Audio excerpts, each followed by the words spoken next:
up, everybody? It's the Guilt Different Podcast. Today, three special guests, a very special topic. Obviously, you know Adrian, Raul, friends of the show, friends of Extropian, and Mina, who you guys may not have met, who was in kind of the earlier days of the company, data scientist.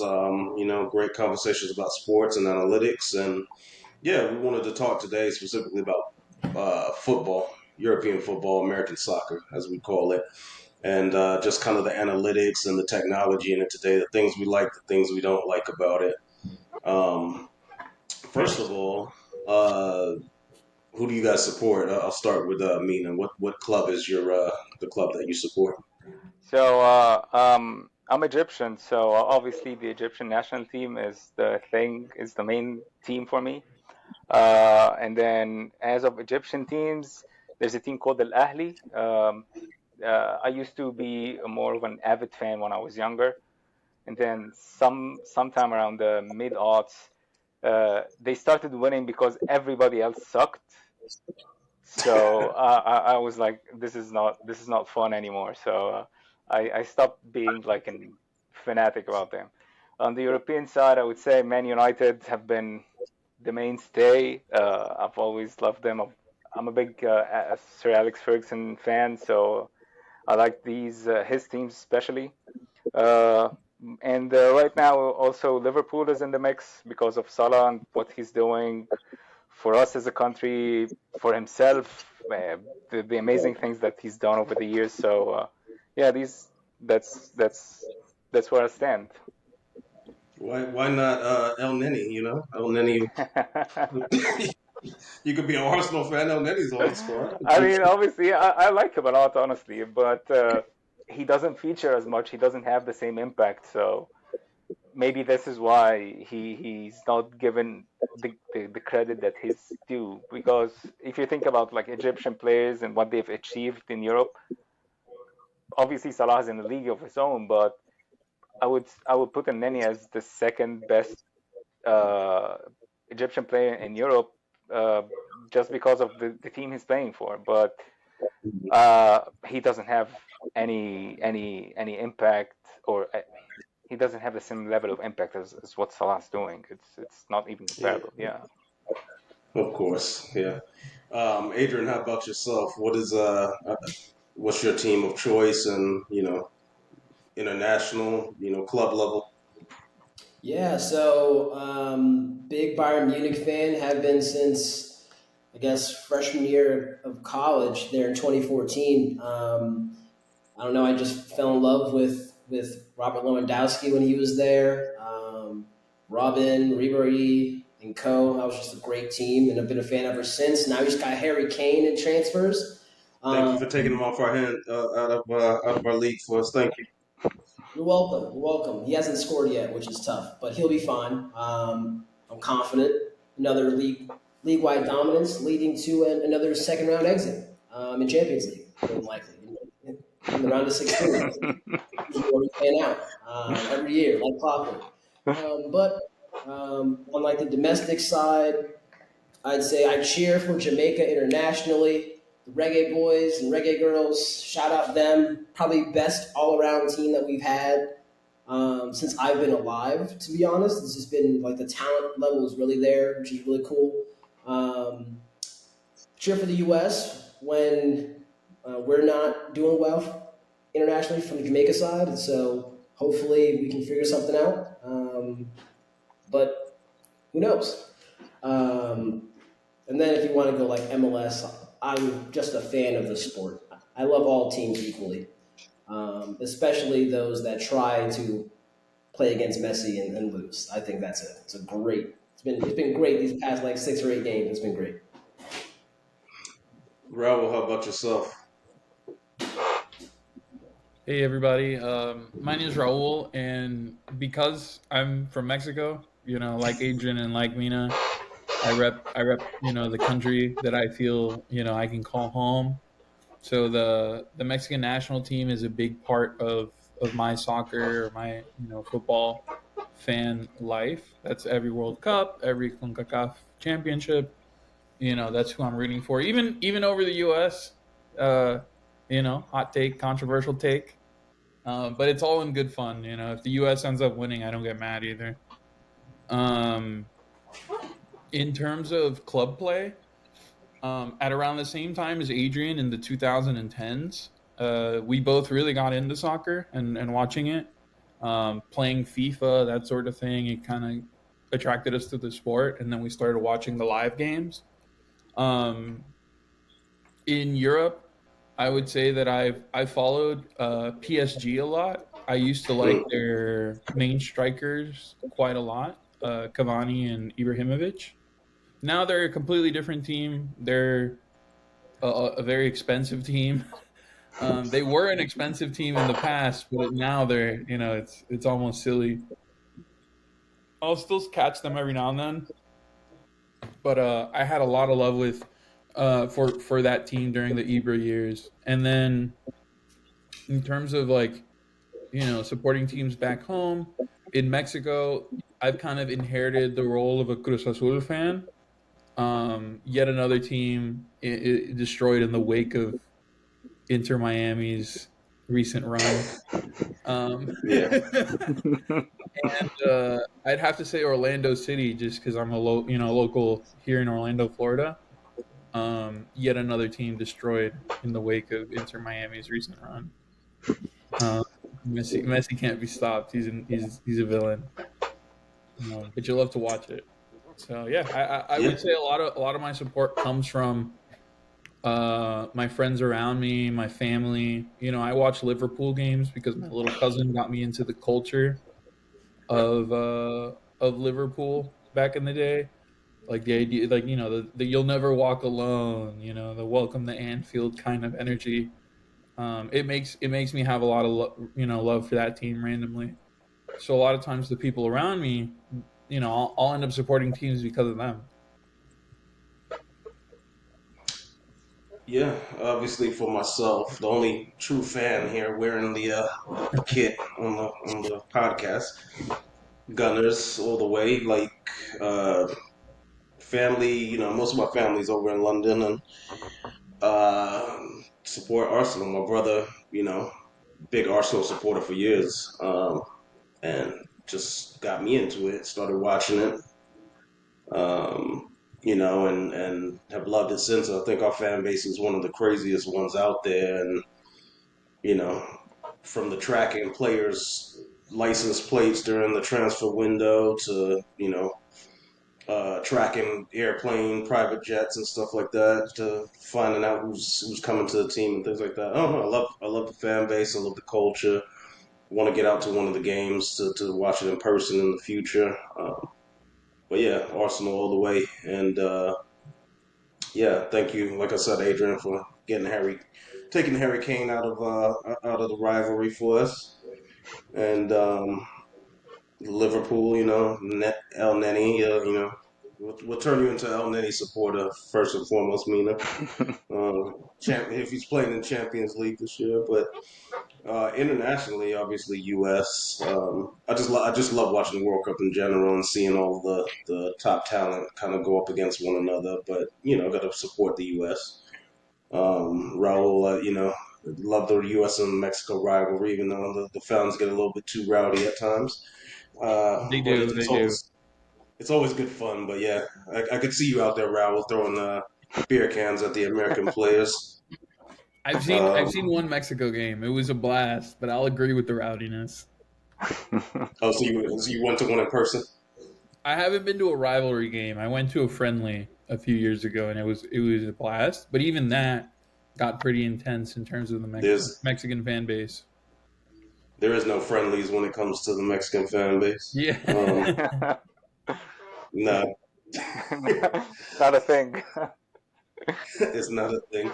So obviously the topic we want to discuss is like technology, the changes. But what do you guys think? Were some of the biggest differences? With the league, the teams, the players, maybe even the contracts.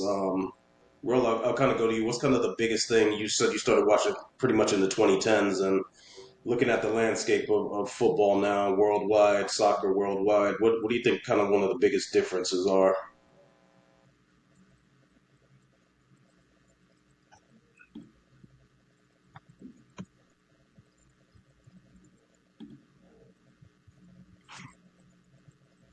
I think you're on mute, bro. Sorry about that, guys. I would have All to good. point at globalization, which is probably the number one thing. It's been a thing Hmm. with the sport, but every all the European teams have fans everywhere else. All the national teams, they appeal to their fans from around the world. There's Americans everywhere, right? So the U.S. national team, they make sure to feel their presence, to have their presence felt everywhere. So there's a real sense of globalism to the sport now, even more than before. Hmm. And then something that I always like to notice with changes is Hmm. how the ball design for the World Cups and the big Champions League events and stuff like that are sort of dictated by what the sport needs in that moment. When soccer first started out, it was just a leather ball that had a good feel whenever you kicked it. And then in the 70s and 80s, they introduced the classic soccer ball that you have in your mind with the black hexagons, right? With the point being that that ball is easier to see on broadcast television, you know, than the old balls. And now you're talking about putting technology in these balls. So being able to track their location on the field, being able to track their speed, their altitude, because this is the age of data. So like there's a huge change in what is needed from this thing, and it evolves with the sport, with the leagues, with the teams, with the players. So that's something that I always like to point out. Is just that's one of the weird ways that football, soccer has changed dramatically. How about yourself, Adrian? I know we've talked about it before. Some of the issues in the sport now, and I mean, what's your thoughts on how it's evolved since when you first got into it? Yeah, I feel like it's a situation where, as Raul said, it's more global, but I feel like it's been um, more accepted in the U.S. first and foremost. Like the Hmm. rise of MLS, I think has been amazing. Like back when I was growing up, soccer was a yeah, you could play it, but like there's football, there's basketball, there's every other sport beforehand. Then you have soccer. And then as MLS started to grow and expansion team after expansion team, and there are more expansion teams to come now, it's like every World Cup now. It used to be like okay, soccer's every World Cup and that's it. Now even when it's World Cup time, it seems even bigger than it did when it was just like a oh like every 4 years we're going to be happy that soccer's here. But also with the sheer dominance, I'm not going to leave out the women's game because they're just amazing. Like shout out to them for their run on this past year. But the work that they've done for to kind of set the pace on what it takes to be excellent and great and amazing, I think that's amazing. It's like awesome. And all that's going on with them, equal pay, like shouting out and stressing that these athletes need to be put on a pedestal as they should. Like I think has been amazing. But then also just the growth of the game in itself, just being able to watch and have players like a Beckham, players like a Messi that we could only see on TV decades ago. Hmm. Now we can actually see them live. It started with International Cup a couple years back, where Messi with Barcelona was coming to the states, and it started. Those are small steps to get some of these bigger players over to play in our league, to where now little boys and girls are can go to these games at ages 5, 6, and 7 and see, wow, like this is one of the greatest, if not the greatest, soccer player to ever play the game, and I can see him 17 to 20 nights a year, which is live, which is insane. So I think just the sheer growth of just access, I think has been huge too. I agree with you there. I think the networks you never used to be able to watch your favorite team back in the day with streaming that made that more prevalent. You have NBC streaming, Peacock streaming the game, so it's like now you can actually watch your team. You know what I mean? Apple TV streaming too, like MLS Mhm. Pass. Like it's a great deal.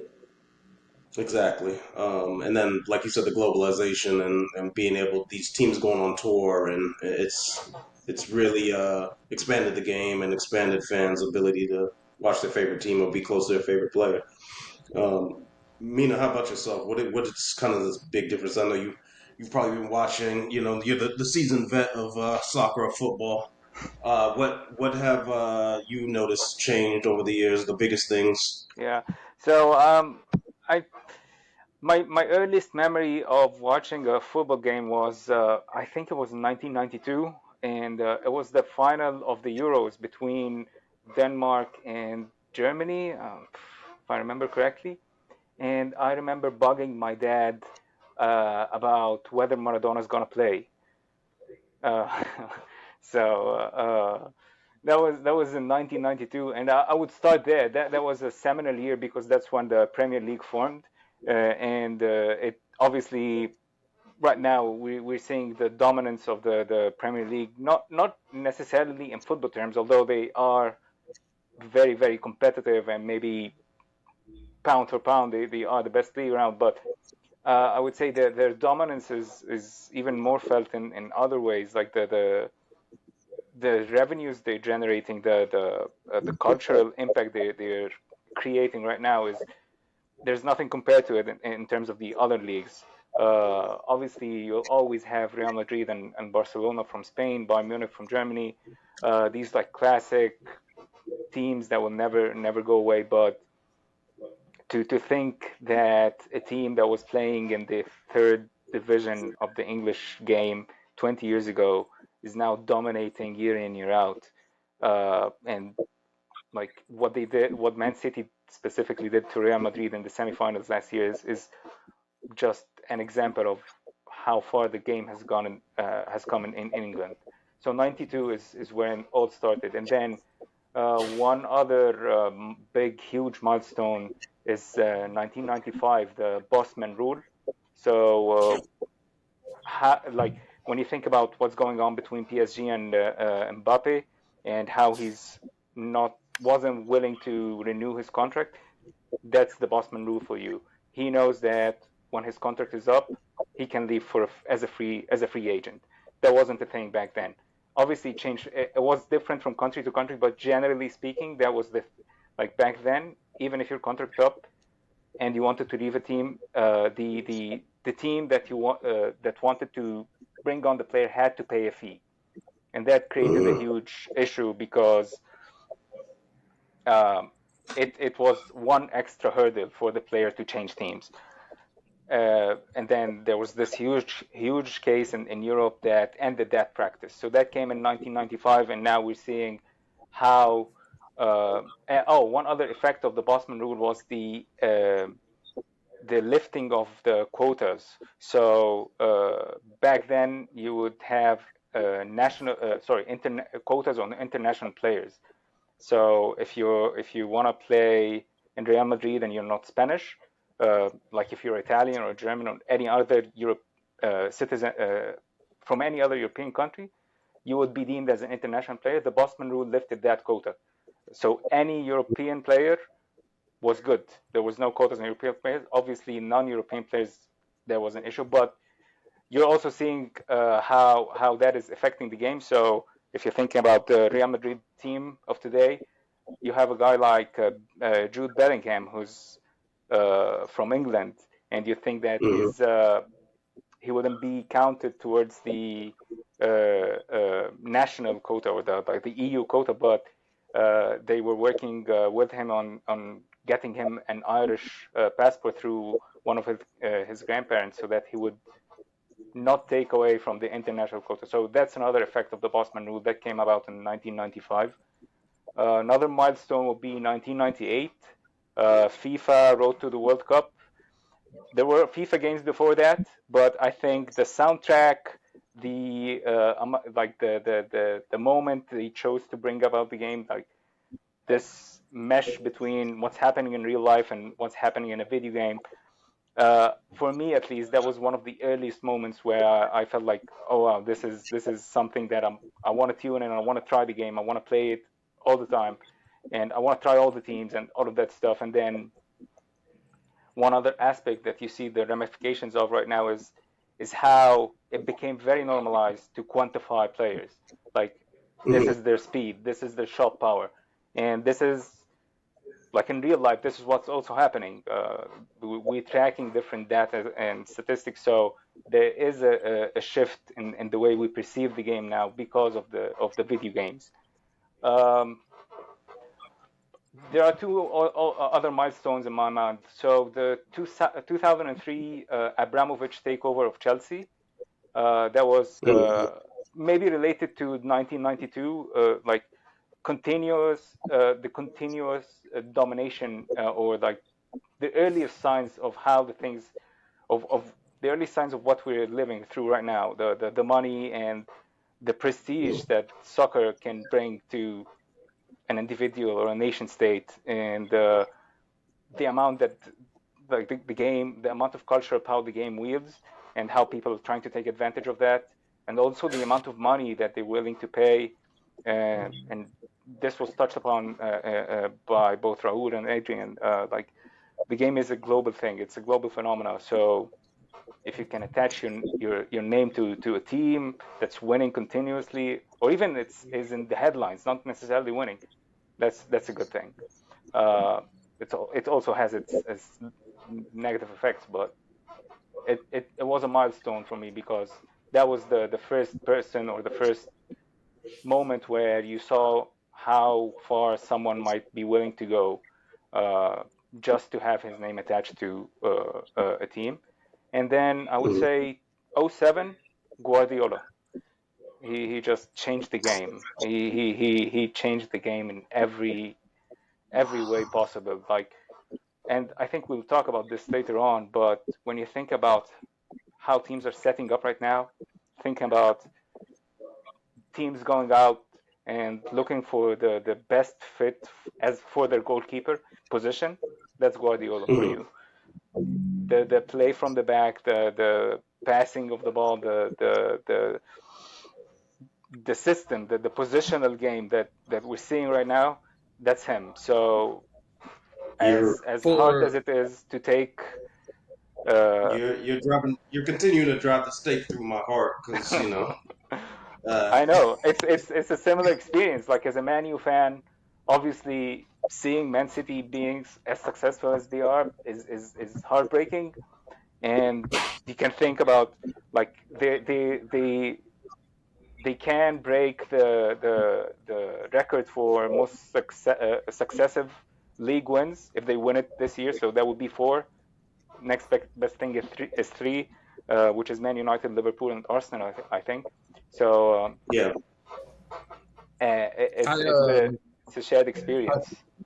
I wanted to throw out a recommendation to both you guys and also everyone watching at home. The documentary, I think it's on Netflix, called "Take the Ball, Pass the Ball," Yeah. is an incredible way to recount the story of Guardiola at in Barcelona. It was this entire movement of relying on your club's B teams and your club's development teams, to find young players that were able to play at a professional level. It required, an insane amount of teamwork that oftentimes implied that you had to use the same language or you had to learn the same even style of play. And I feel like that's getting harder and harder to do. That might have been the last time that it got done in such a perfect way. Obviously, Man City's, they keep winning, but with sort of updated tactics, I would say the like tiki taka style is it was this like beautiful snapshot of that era of soccer. And I also wanted to mention within Spanish soccer as well. I think it's Bilbao, Atletico Bilbao. Mhm. They it's a choice for them to only use players from their region. And before the regulation changes that Mina is referencing, it used to be, pretty doable for them to win the league every now and then. Maybe not always, but they were able to win the league.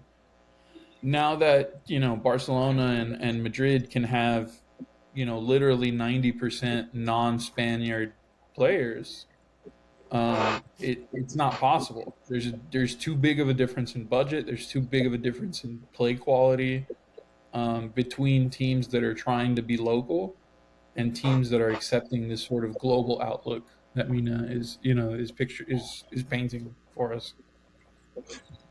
Yeah, I think we all kind of touched on it. I think too one of the big things for me is like, and Mina touched on it was the goat debate in soccer. Really, you had you had Maradona, you had Pele, you had and now we're lucky enough to be living in a time where we have two guys now that we can really kind of compare to those two and say maybe these two are the greatest, and Ronaldo and Messi. And yeah, I think that's kind of been one of the bigger things. I think too is like you touched on Adrian America, like these guys are as big in America as they as some of our athletes here. When Maradona, Pele, they were kind of big in little spurts here and there. But I think the game has grown so big now that we recognize the talent and America, talking to friends at school and everything, people would say, "Oh, soccer, it's so boring. Oh, nobody scores. Oh, I don't like a game that ends in a tie." But people have actually come to appreciate it, and I think what's happened with that is people's, have gotten their kids into it now, and you're seeing the youth, the youth side of it get a little bit bigger now. Friends of mine that were never into it, their kids love the game. Their kids have the kids, that. So it's really crazy how it's grown, and even wearing these kits out, which I got to get the new one, by the way. Um, I never realized how many people are like fans of the sport, or even Arsenal. You know what I mean? People, any city I go to, oh Arsenal, well, I support them too, and it's just like I was never used to hearing anything like that. So I think that's a really cool aspect of the game. But uh, now onto some things that kind of a lot of people go back and forth on. A lot of people, is it ruining the game or is it helping the game? Adrian, your thoughts on VAR, and is it good? Is it bad? Like, would you get rid of it? What are your thoughts? I I feel like everyone has mixed feelings to everything that's new. You don't like change, Yeah, but I'm of the mindset, especially if my team is on the receiving side of getting a good call. Like, let's have the best call be made. Like, if we have to institute technology to give us the best possible call, that we all know that there's like the tuck rule in the NFL. You have different plays. Is it a catch by Dez? Like, there's different plays that we will think back if we had the opportunity to have a do over and get the play call right the first time. Reduce like the referee human bias and just right down the middle technology, yay or nay, very binary. I think in the long run, like, we can't be upset at the call. We can only be upset that our team didn't perform either the 80 minutes beforehand or after the call is made, didn't respond in kind. One of my favorite games I've ever watched was Real Madrid, Man City 2 years ago. They were down by like 3 or 4 goals, came back, won it in extra time. Like, that is an amazing feat. Are we upset? Man City was upset. They went home. What they do the next year? They win the whole thing. That's what it's about. That's what competition's about. You win, you can lose. It's okay, but let's get the right calls. I'm pro VAR. Raul, any thoughts on it? Um, Sometimes in application, it can be a little frustrating as a fan. Mm-hmm. There was a recent one with, I think, Club America versus, like, I think it was like Nashville or something like that. In there's a leagues cup where it's the best of the best from the Mexican and the American leagues. and they play until there's a winner, and it's really fun. But they go by a lot of the most up to date kind of styles of play, and that includes VAR. Mm, And there was like a recent situation where 10 minutes after a penalty was scored, they sort of like brought it back, made them do it again, and then they missed it, and it affected the game. I think it affected the game results. So it's this thing where they there is a huge need for what happens on the field to actually either happen or not happen. Like there needs to be some sort of verification. Like Mina said, there's like that really frustrating, essentially fake goal that can lose a game or something like that. hmm But I think sometimes the officials haven't even gotten used to um, properly taking advantage of some of this technology. And there ends up being some confusion on the field. There ends up being a delay of the game, and that's when people I think protest on like the pacing or the tempo, or like it's no fun anymore. A lot of times I've noticed basketball, for example, which has instant replay for the most part, you're able hmm to move on relatively quickly unless it's like the last 2 minutes of the fourth quarter, which is maybe how it should work for all the sports, where they can, even with replay, in a few seconds they have it figured out what actually happened. That's kind of my goal is or my hope is that they still use this technology, but it what I do want them to improve the tempo and the feel of this use of technology. But that's not a good enough reason to not use VAR and replay in certain situations.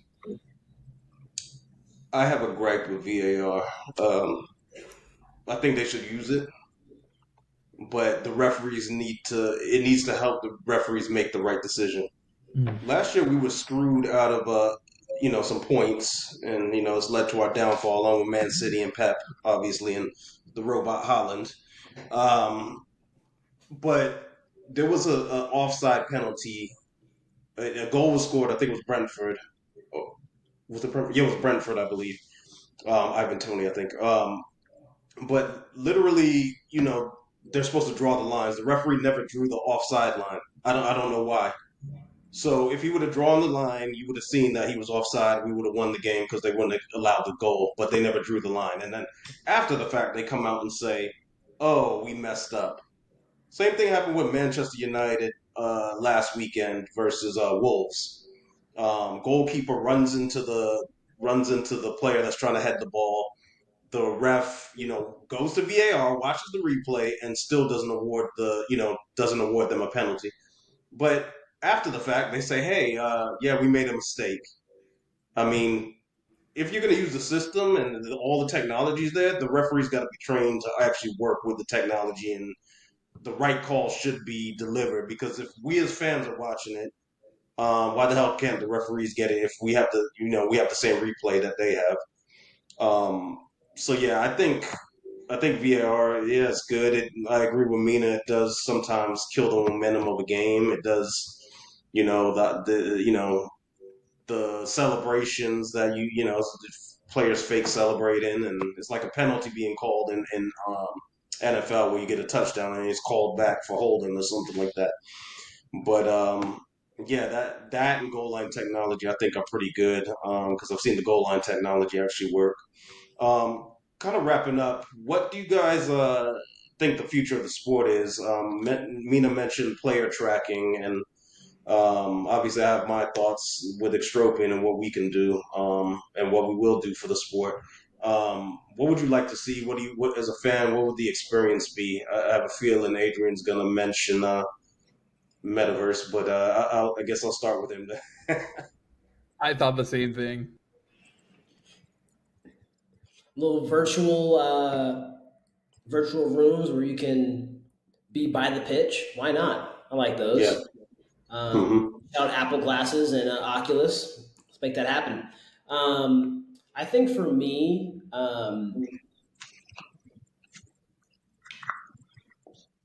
the experience at the game is much better than the average person anticipates. Once you arrive, um, I think the biggest area that we could see the growth of the game in is specific rule changes. For me, your exact Hmm. case, you know what? VAR came in, may not have been the right call. What if VAR automatically gets an added 5 minutes of the match? Can't be too extraneous because what if they go to the VAR 4 or 5 times? They're not going to have an extra 20 minutes of play. But to know that, okay, VAR was ruled, we're going to have, we know as the team that probably didn't benefit from it, an extra potential two times to attack, potentially. I feel like that would be helpful. I hate going straight to penalties. I don't understand why we go straight to penalties with no extra time. I understand people want to go home, but penalties is a hat flip anyway. Why not just get an extra? Maybe it's not a full halftime. Maybe you get like a instead of doing 15 minutes break, 15 minutes. Maybe just do one 15-minute match before we get to penalties. I don't understand why we go straight to penalties anymore. I feel like it's like most people know when you go to penalties, your team is probably going to lose if you don't have a good penalty taking squad. So you're just kind of like, all right, well, I'm going to wait here to watch us lose an extra 20 to 35 minutes. I feel like adding extra time with the match would just eliminate that. But from a tracking perspective, from a data perspective, I love lifetime stats. I feel like that's coming. That's next. Hint, hint. Just be able to know on the fly that kick at that pace, Messi's free kick with Inter Miami, first game to win the match. I want to know every single stat with that. What's the drag? Like wild stats that I probably don't need to know. I just want to have access to it because I feel like it'd be cool. I feel like that would be interesting to have. That's like next level. I think that'd be an interesting negotiation tactic. Like, hey, my free kicks have like 20 degrees of drag on it. I don't know. It's top 1% in the league. The only people with a higher differential than me are these ex players. I feel that'd be interesting. I don't know if they make more money because of that, but I feel like it should be a cool stat to have. Mina, how about yourself? The Super League that was talked about Yeah. last year. So I don't think that this thing is going to go away. I think it's going to come back again because it's impacting the owners in a direct way. They don't like that they're not being able to make more money, and Mhm. obviously they see models where they can generate a lot more revenue. So they will always, and they are the ones who have the power, so they will always come back to it. But I think that this is not the way I've experienced the sport my entire life. No one has experienced the sport in this particular way. Mhm. So it's not something that I want to see happen anytime. Uh, Also, when it comes to the impact of money on the sport, I don't want to see that continue. I don't want to see that trajectory continue on the way it is right now. Uh, I I really want to see the financial fair play rules have more teeth to them, like they can affect teams in a more impactful way, and that they won't lose to some accounting magic that just Top hides the. goalie, Sorry. top goalie in Chelsea. Yeah, I mean, it also happened with Man City. The whole thing about them being thrown away out of the Champions League and then coming back. I'm obviously biased, but Mhm. you see how like how it doesn't make sense that uh, this Man City team is not as big as Man United, like in terms of like financial, cultural Yes. impact. They're just not on the Mhm. same level played. What they can make up for, or how they make up for that deficit is by using the resources available to the owners in terms of like the Etihad Airlines, the money the Emirati royal family has, and the way they integrate it all together. And then they also have this huge network of clubs right now, and I think this is being emulated more now. You see the Red Bull franchise has a lot of teams across the world. The City Group now has the same kind of structure. I think this can have also another diverse effect in that it standardizes the way of the way the game being played. So you lose the local touch, if you know what I mean, like the way the Brazilians used to play, the way the Italians used to play. There was a cultural element to it, but when you have a multinational corporation controlling all of these clubs, you can start seeing how they can affect the way the game grows in different parts of the world. So these are things that I worry a lot about in terms of the game. As far as the depth is concerned, there's I think there's a moment we're living through this like interesting moment where culturally, like Raul mentioned earlier, we live in a data age. Like everyone is talking about data, but at the same time, I don't know if in terms of soccer analytics, uh, we've had a moment, or the analysts had their moment. Like they were talking about this in the Stats Bomb conference of 2022, whether they've had their Moneyball moment. I think no one came out and said that yes, we had it. This is what the impact of analytics has caused. Like in the example they gave was in basketball, you have the 3-point shooting. You can't find a similar thing in soccer right now. So it's marginal at best. So this is the interesting dynamic. You have a culture that's all for data, but at the same time, there's no real direct value that you can say, oh, this is what analytics has cost for soccer. So I'm interested in seeing how that plays out. That is not going anywhere. The technology is going to be continually used and improved, but it's going to be a question of how to create value out of it. So these are the things I'm looking forward to. How about you, Raul? I think that Mina's fear of a Super League is currently being brought to life with the Saudi Arabian expansion, Pro League. Yeah. Pro League that they've been building. I think it is a huge concern. I have a cousin in Mexico who studied in Barcelona. He's the biggest Messi fan and he's the biggest Barcelona fan separately. And now he was telling me like he's really worried that like this is going to literally impact the way football works, at least on a business level and as a competition, because if there's uh, if there's no way to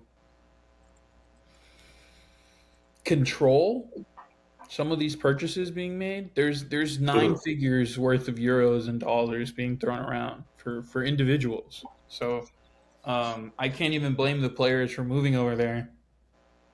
I can only blame the governing bodies for not sort of limiting that and helping keep soccer alive in other ways. I would agree that's a big worry I have. A big hope that I have is that they find a way to commercialize soccer in countries like the U.S. In ways that don't ruin the sport. So that can be quite a few different ways. There's a lot of suggestions already, and I think that it's interesting that they're going the streaming route in terms of how to get subscribers almost exclusively through Apple. It's very interesting where all of this is going in terms of monetizing these views. I get worried that there's an age where every 5 minutes it cuts to a moment where half of the screen is an ad, or the jerseys look like NASCAR uniforms and they have 25 sponsors on there. I don't like that. I want the game to stay a little bit pure in that sense. And I am excited about globalization though, because that does mean that there's almost like a game meta now on a global scale. There's Hmm. things that everyone knows, which is pretty cool. Which means that it's up to you as a player to be better than that standard. So that's going to be really interesting. But yeah, there's a lot of concerns with where football is going, where it's headed, making sure that you can be global to the point of being Hmm. accepting and inviting, but not too global to the point where you drown out small teams, where you erase a country's culture, where you essentially walk away from what made soccer so cool in the first place around the world. There's like a huge. I would agree with Mina entirely. There's a huge conversation to be had about that. Yeah, I uh, I agree. The Saudi league frightens me. Like the amount of money that they're just. I mean, this is unlimited money, unlimited money that they're throwing at these players, unlimited like perks. You know what I mean? And yeah, you want to see some of these guys on some of these other teams. That staying with their teams and in the leagues that you like watching. I can't watch the Saudi league unless there's a platform I don't know about. But um, obviously with Extropian, I want to see more data in the sport. And no disrespect to the other technologies out there, but I think we have a more a cooler way of doing it, a more user friendly way of doing it. And I think we're able to just deliver. We'd be able to deliver a lot more data points, a lot more influential type of monitoring that other companies are doing. So I'd love to see our stuff integrated, and that's our goal at the end of the day, for world soccer, world football. And yeah, with that being said, that's my biggest thing that I want to see for the future of it is Extropian. But with that being said, I wanted to wrap up and thank all of you for being on. Mina, it's always great seeing you and great having you finally come on here. Sean, thank you in the background. I know we're running super long here. Adrian and Raul, thank you guys as well. And if you guys want, we'll plug your socials on there. But hope you guys have a great week. Hope this was a great topic and ready. The league just started back up again, so take a listen. Comment with your favorite team and some of the topics that we talked about. Tell us your thoughts on the future of the sport. With that being said, thank you everybody for tuning in, and we hope you have a blessed weekend and a blessed week. Thank you.